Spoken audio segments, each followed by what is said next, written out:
¿Qué está pasando realmente en Bolivia? Si le preguntas al gobierno, te dirá que el país está saliendo a flote. Pero si hablas con cualquier boliviano de a pie, la respuesta es otra. Filas para conseguir combustible, la inflación más alta en 40 años, el gas que se acabó y escándalos de corrupción que salpican a jueces, exdiputadas, aerolíneas estatales y a la petrolera más importante del país. Y por si fuera poco, un expresidente con orden de captura atrincherado en una región donde ni la policía se atreve a entrar. Hoy vamos a hacer un diagnóstico completo de Bolivia, con datos verificables y sin propaganda de ningún lado.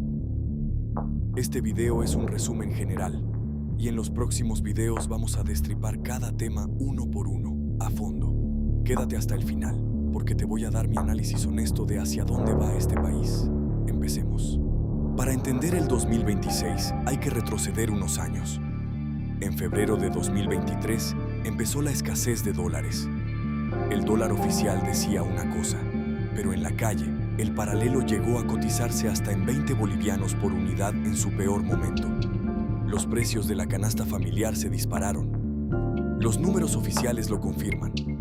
La economía se contrajo en 2025 con una caída del 1,5%. Y los organismos internacionales proyectan que en 2026 la caída podría llegar hasta el 3,3%. La inflación alcanzó su nivel más alto en 4 décadas y las reservas internacionales estaban en mínimos cuando el nuevo gobierno asumió.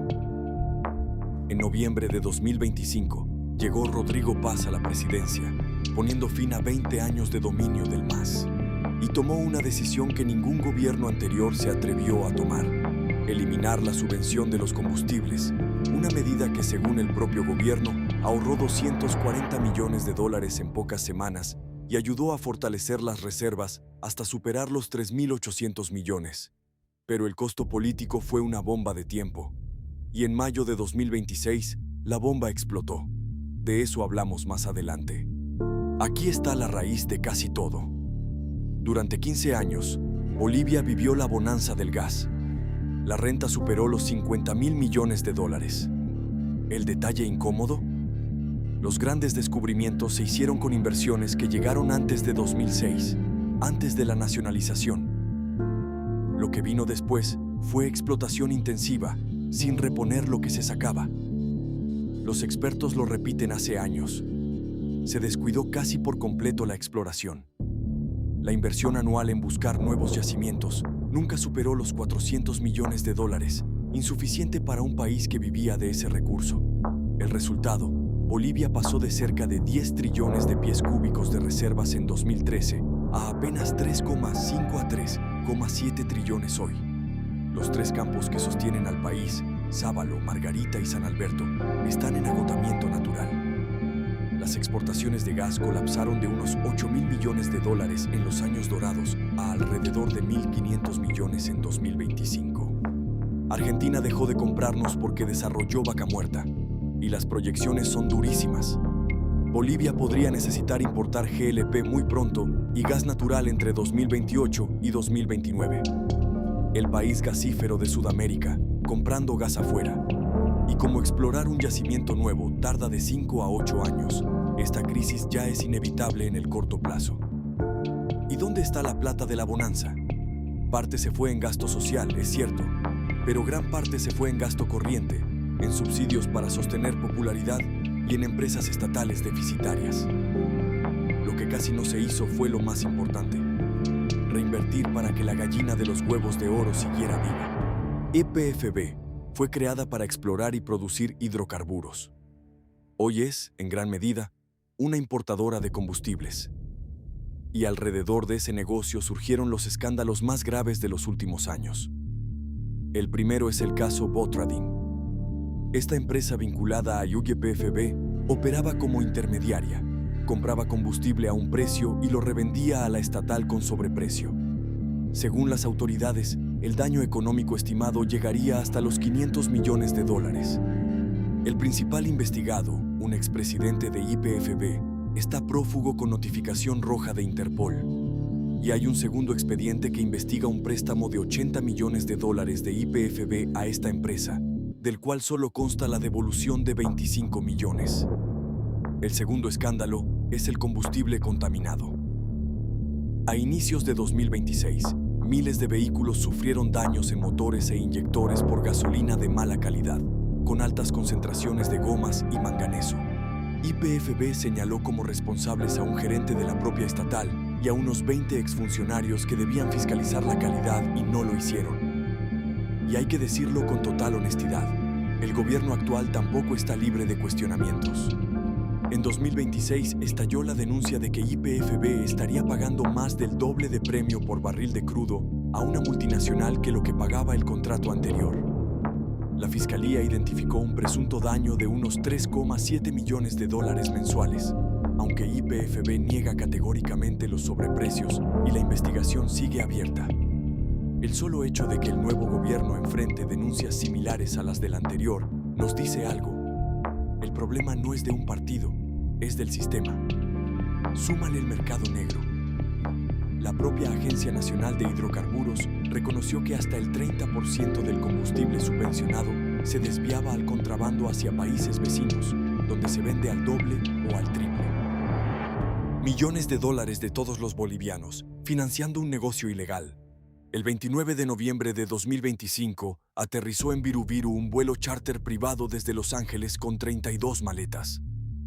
Esas maletas permanecieron días en depósitos y luego salieron del aeropuerto sin pasar por ningún control aduanero. Cuando la policía siguió el rastro, las maletas terminaron en el galpón de una empresa de seguridad. ¿De quién era? De un juez anticorrupción que acumulaba 17 procesos por faltas gravísimas. En el allanamiento encontraron cerca de 80 kilos de marihuana, droga líquida y armas de fuego. En ese vuelo también viajaba una exdiputada, captada por las cámaras del aeropuerto. Ahora, seamos justos con los hechos, porque mucha gente cree que este caso quedó en la nada, y no es así. El juez está con detención preventiva. La exdiputada fue aprehendida e imputada. Un extranjero que viajaba en el vuelo tiene orden de captura internacional. Hay policías investigados, y el escándalo llegó tan alto que el gerente general de Boliviana de Aviación fue removido del cargo cuando se revelaron sus vínculos con pasajeros del vuelo. Pero los detenidos no borran la pregunta de fondo. ¿Cómo salen 32 maletas de un aeropuerto internacional sin ningún control? ¿Cuántos vuelos así pasaron antes? Este caso no es una anomalía, es una radiografía. Un juez, una exlegisladora, aduanas, policías. La cadena completa de instituciones que deberían protegernos, comprometida en un solo expediente. Bolivia ocupa el puesto 136 de 180 países en el ranking internacional de percepción de corrupción. Y eso se siente todos los días. Los productores sufren avasallamientos de tierras cada año, y cuando hay detenidos, muchos salen libres en cuestión de horas. Los ganaderos pierden millones por el robo de ganado con el mismo resultado. La sensación generalizada es que la ley funciona para quien puede pagarla. El propio Tribunal Supremo reconoció la crisis y convocó a un diálogo inédito para una reforma judicial. Y sin seguridad jurídica no hay inversión, y sin inversión no hay salida. Este es, en mi opinión, el problema estructural número 1 del país. Hablemos del elefante en la habitación. Evo Morales permanece desde fines de 2024 en el Chapare con una orden judicial de captura por un caso de presunta trata de una menor. Fue declarado en rebeldía por no presentarse a su juicio. Y esa orden no se ejecuta por una razón que el propio fiscal general admitió. La policía reporta que no hay garantías de seguridad para hacer un operativo en esa región. Piensen en lo que eso significa. Hay una parte de Bolivia donde el Estado no puede entrar a ejecutar una orden judicial. El presidente Paz anunció que buscará recuperar el control de esos territorios, y Morales respondió advirtiendo que una intervención podría terminar en enfrentamientos. Analistas internacionales lo describen como la figura dominante del sector cocalero del Chapare, epicentro histórico de la coca destinada al narcotráfico. Él niega cualquier vínculo y habla de persecución política. La justicia deberá resolverlo. Pero el hecho objetivo e innegable es este. Existe un territorio donde la ley boliviana hoy no se aplica. Y eso es un problema de soberanía, se mire por donde se mire. Y llegamos al estallido. En mayo de 2026, la Central Obrera Boliviana declaró un paro indefinido. y se sumaron mineros, maestros, campesinos y las organizaciones afines a Evo Morales. Lo que empezó como demandas económicas escaló hasta exigir la renuncia del presidente. El saldo fue devastador. Más de 50 días de bloqueos, 14 muertos y pérdidas calculadas en 2.700 millones de dólares. Hubo desabastecimiento de alimentos, combustible y medicamentos, un puente aéreo de emergencia, y el 20 de junio, el presidente declaró el estado de excepción en todo el país. El gobierno sostiene que detrás de los bloqueos hubo grupos que buscaban desestabilizar al país. Los dirigentes dicen que la protesta nace del hambre. Probablemente hay verdad en ambos lados. Lo notable es que 8 países latinoamericanos, la OEA y la Unión Europea, respaldaron en bloque al gobierno constitucional. Esta es mi lectura, sin anestesia. Primero, la situación es más grave de lo que cualquier gobierno admite, pero no es el colapso total. Hubo elecciones limpias reconocidas internacionalmente, hay prensa que investiga y una fiscalía que, con todas sus fallas, tiene detenidos a un juez, a una exdiputada y persigue a exejecutivos de YPF. Imperfecto y tardío, pero no es cero. Segundo, los próximos 2 o 3 años serán los más duros para el bolsillo de los bolivianos en una generación. La recesión, la inflación, el fin de la renta gasífera y la importación de energía ya no se pueden evitar, solo administrar. Tercero, el país necesita una reestructuración profunda, y eso significa 4 cosas concretas. Una nueva ley de hidrocarburos que atraiga inversión para explorar, una reforma judicial real, disciplina fiscal sostenida aunque duela, y recuperar el control completo del territorio, incluido el Chapare, sin baños de sangre pero sin zonas liberadas. ¿Lo logrará este gobierno? Tengo dudas razonables. Paz sobrevivió a la crisis con respaldo internacional, pero quedó debilitado y la calle puede volver a encenderse. Mi pronóstico: Bolivia tocará fondo entre 2026 y 2027, y la velocidad de la recuperación dependerá de si las reformas se hacen o se vuelven a patear para adelante, como durante 20 años. Y un consejo práctico mientras tanto: en una economía con inflación y un boliviano debilitado, proteger el valor de tu dinero no es opcional. Cobrar en dólares si trabajas en línea y usar herramientas digitales con acceso a cuentas en moneda extranjera puede marcar la diferencia. En la descripción te dejo la que yo uso. Bolivia no está condenada. Es un país con litio, tierras productivas y gente trabajadora, pero está pagando la factura de 20 años de vivir de una renta sin sembrar el futuro.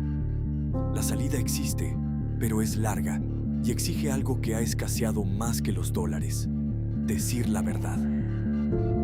Este fue el mapa general. En los próximos videos entramos a fondo, uno por uno. El caso Botradín completo, la historia de cómo se acabó el gas, el expediente de las narcomaletas y el Chapare. Dime en los comentarios cuál quieres primero. Y si este análisis te aportó algo, suscríbete y activa la campanita, porque aquí hablamos con datos, no con consignas.